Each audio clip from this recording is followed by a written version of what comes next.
자, 안녕하세요. 이번 시간에는 그 새로운 단원 방어작용에 대해서 공부하겠습니다.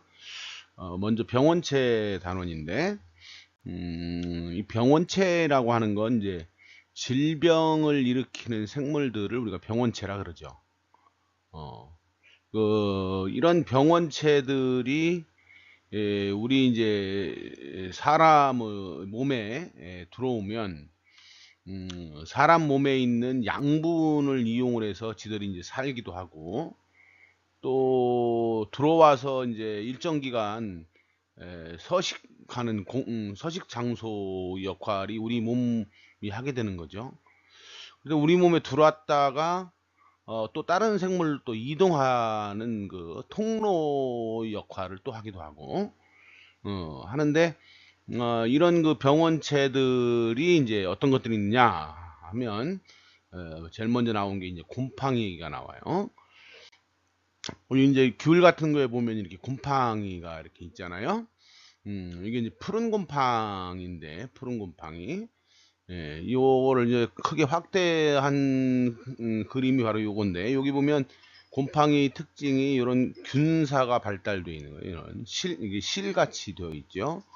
여기 이제 그림을 확대해서 그린 거기 때문에 그런데, 실제 이제 현미경으로 보면 이게 굉장히 많은 실처럼 보여요. 그리고 그 위에 이렇게 포자낭이라고 하는, 이 낭자가 주머니라는 뜻이 주머니. 우리말로 하면 뭐 포자 주머니 이렇게 이제 번역을 할 수 있겠지. 그 포자 주머니 안에는 이렇게 굉장히 많은 포자들이 수천 또는 수만 개가 들어있어요. 하나의 포자낭 안에. 여기에 이제 굉장히, 여기 보면 하나하나 이 포자가 있잖아요. 엄청나게 많은 포자들이 이렇게 있어서, 포자가 바로 이 번식하는 수단이 되고 있죠. 어, 자, 여기 보면은 이제 이런 곰팡이들에는 털곰팡이, 검은 곰팡이, 푸른 곰팡이 이런 것들이 이제 우리 주변에서 쉽게 볼 수 있는 것들인데, 아까 얘기했던 이런 곰팡이 포자는 바람에 의해서 쉽게 이제 날러 다니게 됩니다. 그래서 이제 에, 어디 이제 다른 적당한 장소에 떨어지면, 예? 그러니까 곰팡이 포자가 발화하기에 좋은 곳, 예? 발화하기에 좋은 곳에 떨어지면 얘들이 이제 발화해서 새로운 개체가 되는 거죠. 음. 이런 거 곰팡이가 일으키는 질병 중에 우리 몸속에 제일 이제 여러분들이 잘 알고 있는 게 무좀, 무좀 또는 비듬, 뭐 이런 것들이 바로 이 곰팡이에 의해서 생기는 병이거든요. 뭐 이런 거 이외에도 또 다른 그 곰팡이에 의한 질병들이 있습니다.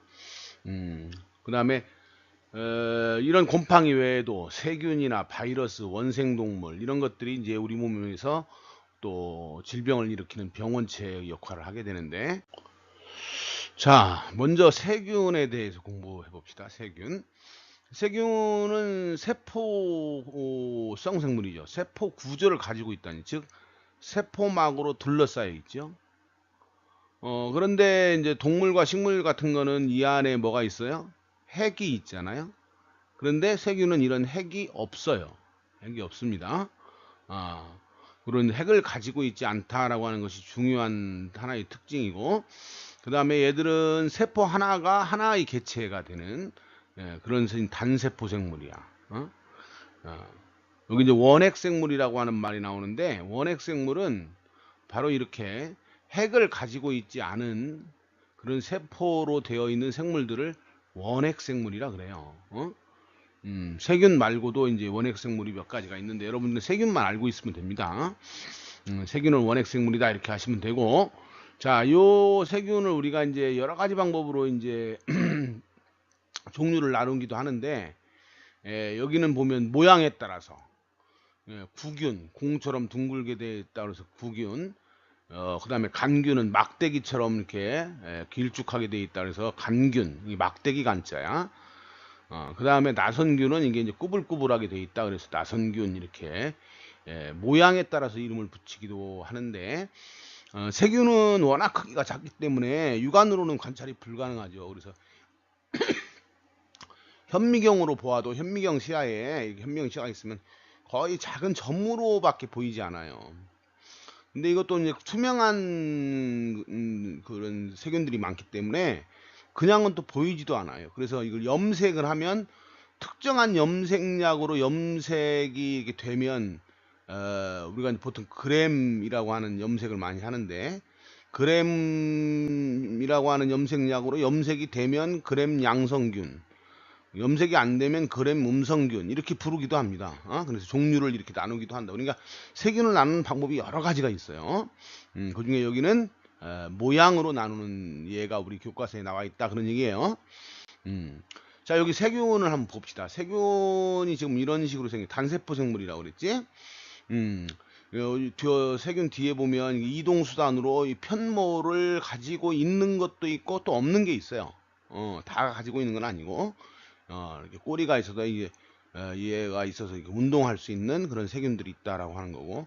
그 다음에 여기 보면 세포막으로 이렇게 여기 제 안쪽 요게 지금 세포막으로 돼 있죠. 세포막으로 이게 둘러싸여 있는데, 세포막이 뭐로 되어 있냐면 우리 그 세포막과 똑같이 되어 있어요. 그래서 이제 인지질 이중층에 이렇게 돼 있으면 여기 단백질들이 이렇게 붙어 있는 또 박혀 있는 이런 구조가 세포막이라고 그랬죠. 이런 우리 이제 뭐 동물이나 식물과 비슷한 그런 세포막 구조를 가지고 있어요. 근데 이 세포막 밖에 보면 뭐가 있어요? 세포벽이 있죠. 근데 식물 같은 경우는 세포벽이 성분이 뭐냐면 뭐예요? 셀룰로스. 셀룰로스가 식물이 세포벽 성분인데, 얘들은 이 세균은 세포벽 성분이 펩티도글라이칸이라고 하는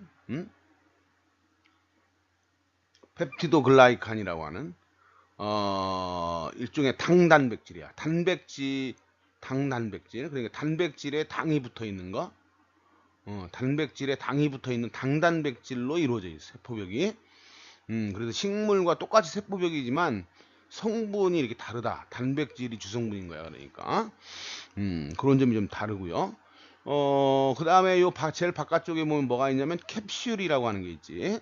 캡슐. 얘들은 이게 끈적끈적한 점착성이라고 그러는데, 끈적끈적한 성분이 있어서 다른 거에 쉽게 이렇게 붙어 있거나 뭐 할 수 있는 그런 바로 이 점착성 있는 캡슐을 가지고 있기 때문에 어떤 물체에 붙어 있을 수 있는 거고, 이 강모라고 하는 이 아주 억센 강모라고 하는 건 좀 이게 강자가 억세다는 뜻인데, 억센 강모를 가지고 있어서 이 강모가 또 다른 물체에 더 부착을 잘 할 수 있도록 도와주는 그런 세균도 있어요. 강모가 있는 것도 있고 없는 것도 있다고. 그러니까 이 강모하고 편모는 세균에 따라 있는 것도 있고 없는 것도 있고 그래요. 이게 이제 세균을 둘러싸고 있는 여러 가지 이제 구조물들에 대한 설명이고요. 그 안에 보면 여기에 여기 지금 여러분들 화면에 좀 흐리게 나와 있지만 보라색 실처럼 막 이렇게 돼 있는 거 있죠. 요게 바로 뭐냐면 요게 DNA. 그러니까 보통 일반적으로 세포는 핵 안에 DNA가 이렇게 들어있는데, 얘들은 어떻게 돼 있다는 거야? 세포막 안에 그냥 DNA가 막 이렇게 흐트러져 있는, 핵이 없기 때문에. 그리고 여기 보면 작은 고리, 반지 모양의 작은 이런 고리로 된 DNA가 있어요. 이것도 DNA야. 근데 요거를 특별하게 우리는 뭐라 그러냐면 플라스미드라 그래요. 그러니까 큰 이렇게 DNA가 막 이렇게 되어 있고, 요게 작은 이런 반지 모양의 플라스미드가 많게는 50개까지도 들어있다 그래요. 그래서 이제 이런 그 플라스미드가 있다라고 하는 특징을 가지고 있습니다. 여기 보면 펩티도글라이칸이라고 하는 것이 바로 세포벽을 구성하는 성분이다 하는 얘기, 캡슐 얘기했죠. 점착성 성분이다. 뭐 그런 얘기들 쭉 했고요. 여기 보면 이제 그 세균의 DNA는 응축된 형체로 세포질에 들어있다. 이 말이 바로 또 발음 바꾸면 핵이 없다는 말하고 같은 말이지. 핵이 없어서 그냥 세포질 안에 흩어져 있다 그런 얘기예요. 그 다음에 플라스미드라고 하는 고리 모양의 DNA를 가지고 있다. 근데 이 플라스미드에 뭐가 들어있냐면 항생제에 대한 저항성 유전자를 가지고 있어요. 항생제에 대한 저항성 유전자. 그러니까 만약에 요게 이제 어떤 세균인데, 요 동그란 요 플라스미드가 페니실린에 대한 저항성을 가지고 있어. 그러면, 자, 여기다 이제 우리가 페니실린이 항생제잖아요? 항생제가 뭐야? 세균을 죽이는 약이지? 그러면 이 항생제를 투여를 했을 때, 페니실린을 투여했을 때, 얘는 저항성 유전자를 갖고 있기 때문에 페니실린을 투여해도 얘는 안 죽고, 얘만 죽겠지. 예. 무슨 얘기인지 알겠죠? 그래서 이제 이런 그 저항성 유전자가, 항생제 저항성 유전자가 들어있는 플라스미드를 많이 가지고 있어서, 어떠한 항생제로도 죽지 않는 그런 세균을 뭐라 그래요? 슈퍼 박테리아라 그러지. 응? 음. 그 다음에 세균은 또한 분열할 때 이분법으로, 세균이 이렇게 있으면 얘가 반 쪼개져서 그냥 이게 각각이 한 마리가 되는 거예요. 이렇게 각각이 한 마리가 되는. 그래서 2배로 불어나는데 12분밖에 걸리지 않는다는 거지. 1억 마리에서 2억 마리로 되는데 12분밖에 안 걸린다는 거예요. 굉장히 빠른 속도로 어, 증식을 해나간다. 숫자를 늘려간다. 그런 얘기고. 이런 세균에 의한 대표적인 질병이 이제 인두염. 인두염이 뭐예요? 인두. 여러분들 입에서 그 뒤에 있는 목구멍 부분이 바로 인두죠. 거기에 생기는 염증도 세균에 의해서, 또는 결핵, 궤저, 임질, 매독, 이런 것들이 전부 다 세균에 의한 질병이다.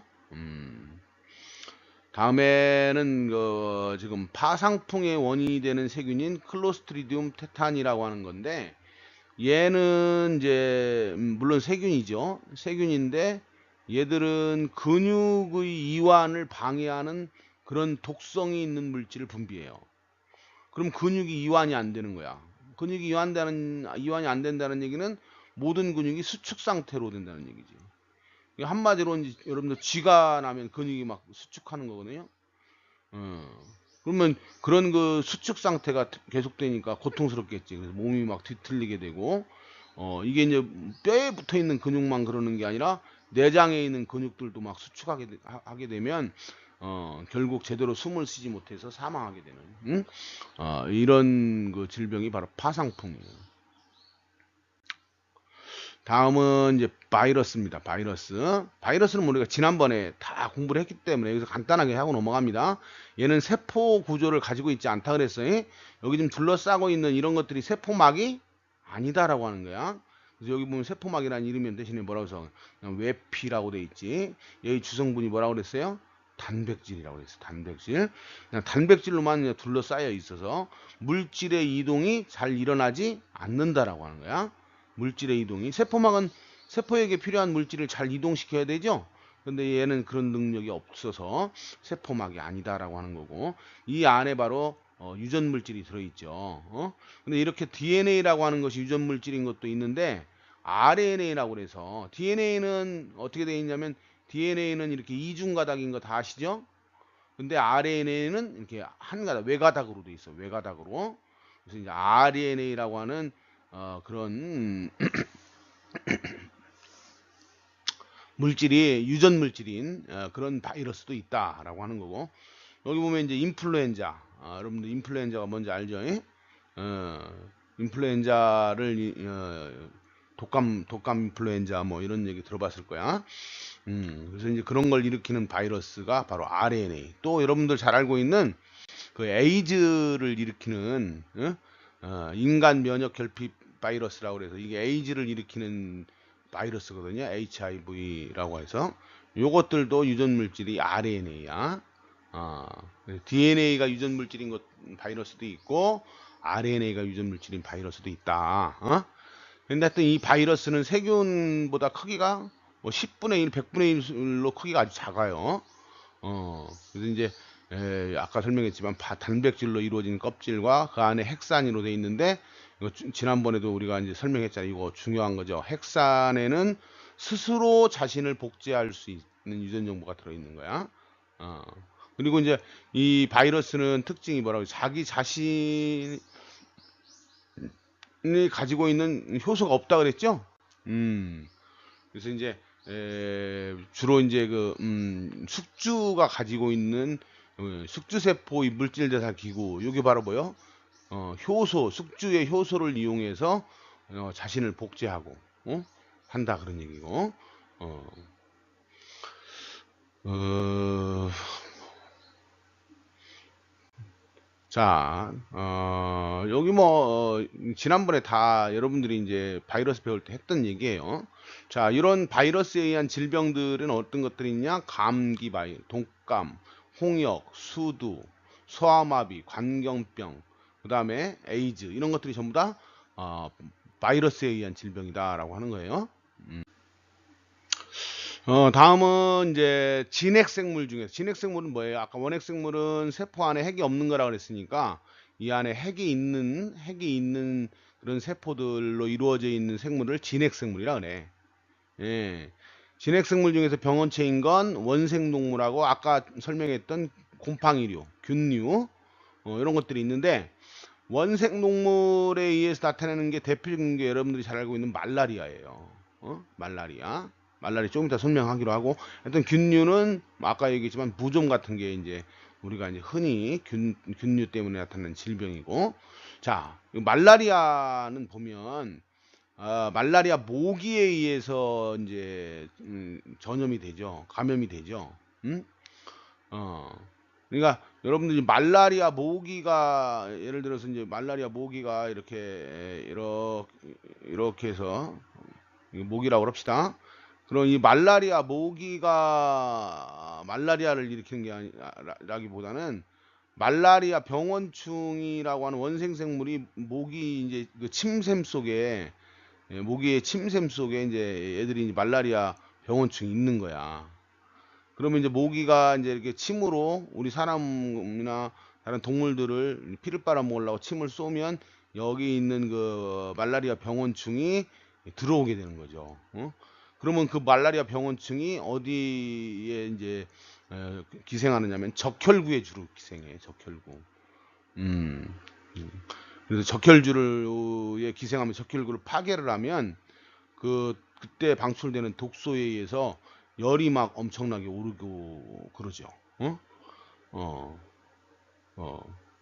그래, 또한 뭐 적혈구가 많이 파괴되니까 당연히 뭐 어떤 증세가 일어나, 빈혈 증세가 일어나고, 그래서 이제 잘못하면 죽게 되는 이런 게 바로 이제 말라리아잖아요. 그 다음에 곰팡이에 의해서 나타나는 질병은, 곰팡이가 직접 내 몸에 들어와서 번식해 가지고 내 몸속에서 번식해서 질병이 나타나는 진균증이 있는가 하면, 곰팡이가 직접 안 들어오더라도 곰팡이가 만들어낸 독성인 물질을 섭취하면 또 질병이 나타날 수도 있죠. 대표적인 게 여러분들 독버섯 같은 거 먹으면 문제가 되잖아. 독버섯을 먹거나 또는 독버섯이 가지고 있는 독소를 먹어도 우리가 이제 이런 증상이 나타날 수 있어요. 음. 자, 그 다음에 진핵세포로 이루어진 병원체는 다루기가 힘들다 그랬는데, 아까 원핵생물은 그 세포벽이 펩티도글라이칸이라고 하는 특수한 물질로, 우리가 가지고 있지 않은 물질로 되어 있기 때문에 세포벽을 공격하는 물질을 사용하면 쉽게 고칠 수가 있어요. 그게 바로 이제 항생제인 거야. 음. 어.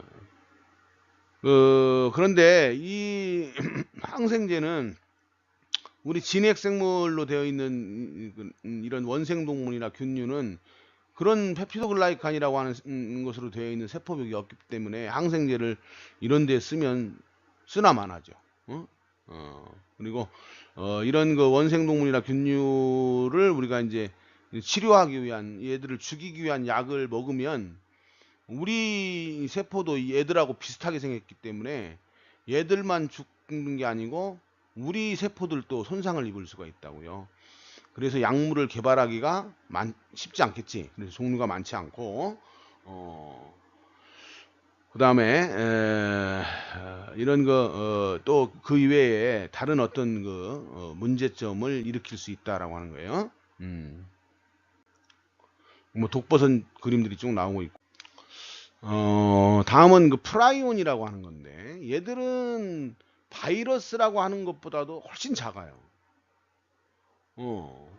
그러니까 얘들도 당연히 뭐 세포 구조를 가지고 있는 게 아니고 그냥 단백질이야. 단백질인데 정상적인 프라이온 단백질은 이 신경세포, 뭐 뇌도 신경으로 되어 있으니까 이 신경세포가 정상적으로 작동하려면 이 프라이온 단백질이 중요한 기능을 수행합니다.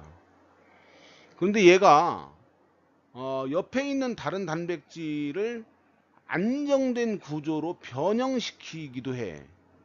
그러면 이게 안정된 구조로 변형시켰다는 말은 안정된 구조지만 실제로는 단백질이라고 하는 건 제대로 기능을 하려면 어떻게 돼요? 어? 일정한 형태를 가지고 있어야 되죠. 예를 들면 이렇게 돼 있으면 이런 형태를 가지고 있어야 되는데 이런 형태를 가지고 있을 때 열을 가한다든지 또는 압력을 가한다든지 하면 얘들이 잘못하면 어떻게 돼? 모양이 깨지죠. 모양이 이런 모양이 뭐 뒤틀려 가지고 이런 모양이 된다든지. 그럼 우리는 그걸 뭐라 그래? 변형됐다 그러지? 변형. 변형된 단백질은 어떻게 돼요? 정상적인 기능을 수행하지 못하지요. 음. 근데 이제 이렇게 변형이 되고 나면 어떤 열이나 압력을 가해도 얘가 모양이 잘 변하지 않는 거야. 그래서 이제 모양이 잘 안 변하기 때문에 얘를 안정된 구조라고 하는 건데 사실 안정된 구조가 그렇게 좋은 게 아니죠. 그렇죠? 음. 근데 이런 그 안정된 구조로 바뀌어 있는 이런 단백질이 신경 조직에 다량 축적될 경우 신경세포가 제대로 기능하지 못하게 되는 거예요. 자, 여기 보면은 지금 여기 정상 프라이온 단백질이 있는데 여기 변형된 단백질이 있다 그래요. 그럼 얘를 변형시킨다고. 그래서 두 개가 다 이렇게 변형이 돼 버리는 거야. 그러면 얘가 또 다른 정상적인 프라이온 단백질을 또 변형시키고 그래서 이렇게 나중에는 변형된 프라이온 단백질만 계속 많이 쌓이게 되는 거예요. 그렇게 되면 결국 신경세포가 이제 나중에 제 기능을 하지 못하면서 파괴되는 거야. 그러면 그 신경세포가 파괴되면서 어떻게 돼? 뇌가 스펀지처럼 구멍이 뚫리게 되죠. 그러면 뇌가 정상적인 기능을 할 수 없으니까, 그 정상적인 생명 활동을 할 수가 없죠. 그래서 막 그 이제 광우병이라는 게 광우병에 걸린 소는 어떻게 돼요? 미친 듯이 막 날뛰다가 이게 죽어가지고 광우병이라 그러는데 그렇게 해서 뇌가 이렇게 손상을 입으면 그렇게 음, 발작 증세를 일으키게 되는데 그걸 우리는 광우병이다 이렇게 얘기합니다. 음. 자, 이 프라이온이 원인이 돼서 질병이 생기는 질병에는 바로 그 광우병이라고 하는 게 있다 그런 얘기. 예, 사람에게도 비슷한 원인으로 발병되는 크로이츠펠트 야코프병 이게 이제 소에서 발병되는 광우병과 비슷한 거야. 자, 오늘 여기까지 하겠습니다. 수고하셨습니다.